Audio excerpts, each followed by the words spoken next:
കഥയുടെ പേര് ചിറകൊടിഞ്ഞ കിനാവുകൾ. ഒരു വിറക് വെട്ടുകാരൻ. അയാൾക്കൊരേ ഒരു മകൾ സുമതി, 19 വയസ്സ്. ഇവൾ സ്ഥലത്തെ ഒരു തയ്യൽക്കാരനുമായി പ്രണയത്തിലാണ്. ഈ തയ്യൽക്കാരൻ ബഹുമിടുക്കനും സുന്ദരനുമാണ്. അനീതി കണ്ടാൽ എതിർക്കും, ജനങ്ങളുടെ ഏത് കാര്യത്തിനും മുന്നിൽ കാണും. അങ്ങനെ നാട്ടുകാരുടെ കണ്ണിൽ ഉണ്ണിയാണ്. എല്ലാറ്റിലും ഉപരി ഈ തയ്യൽക്കാരൻ ഒരു നോവലിസ്റ്റുമാണ്.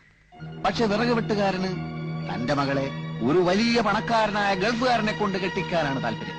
ഇക്കാര്യം സുമതി തയ്യൽക്കാരനെ അറിയിക്കുന്നു. തയ്യൽക്കാരൻ ഗൾഫിൽ പോകാൻ ശ്രമിക്കുന്നു. പക്ഷെ വിസ അത് കിട്ടുന്നില്ല. അങ്ങനെ നിവൃത്തിയില്ലാതെ തയ്യൽക്കാരൻ നോവൽ എഴുതാൻ തുടങ്ങുകയാണ്. അത്ഭുതമെന്ന് പറയട്ടെ, ഏറ്റവും നല്ല നോവലിനുള്ള സർക്കാർ അവാർഡ് അതിന് കിട്ടുകയാണ്.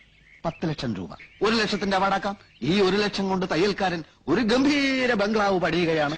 തനിക്ക് തന്റെ പ്രാണപ്രേയസിയോടൊത്ത് താമസിക്കാനാണ് തയ്യൽക്കാരൻ ബംഗ്ലാവ് പണിയുന്നത്. പക്ഷെ നിർഭാഗ്യമെന്ന് പറയട്ടെ, വിറക് വെട്ടുകാരൻ തന്റെ മകൾക്കൊരു ഗൾഫ് ഭർത്താവിനെ ഏർപ്പാടാക്കും. സുമതി കരഞ്ഞു. തയ്യൽക്കാരൻ ആ കല്യാണം പൊളിക്കാൻ ശ്രമിക്കുന്നു. സാധിക്കുന്നില്ല. ഒടുവിൽ ബംഗ്ലാവിന്റെ പാലുകാച്ചൽ ദിനം വരികയാണ്. അന്ന് തന്നെയാണ് സുമതിയും ഗൾഫുകാരനുമായുള്ള വിവാഹം.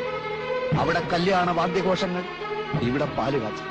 പാലുകാച്ചൽ കല്യാണം, കല്യാണം പാലുകാച്ചൽ, കല്യാണം പാലുകാച്ചൽ. അവിടെ സുമതിയുടെ കഴുത്തിൽ താലി വീഴുന്ന സമയത്ത് ഇവിടെ കാച്ചിയ പാലിൽ വിഷം കലക്കി കുടിച്ച് തയ്യൽക്കാരൻ പിടയുകയാണ്. പക്ഷെ താലി കെട്ടുന്നില്ല.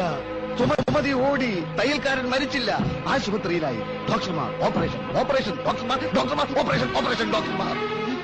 ഒടുവിൽ ആശുപത്രിയിൽ വെച്ച് അവരൊന്നിക്കുകയാണ്. കഴിഞ്ഞ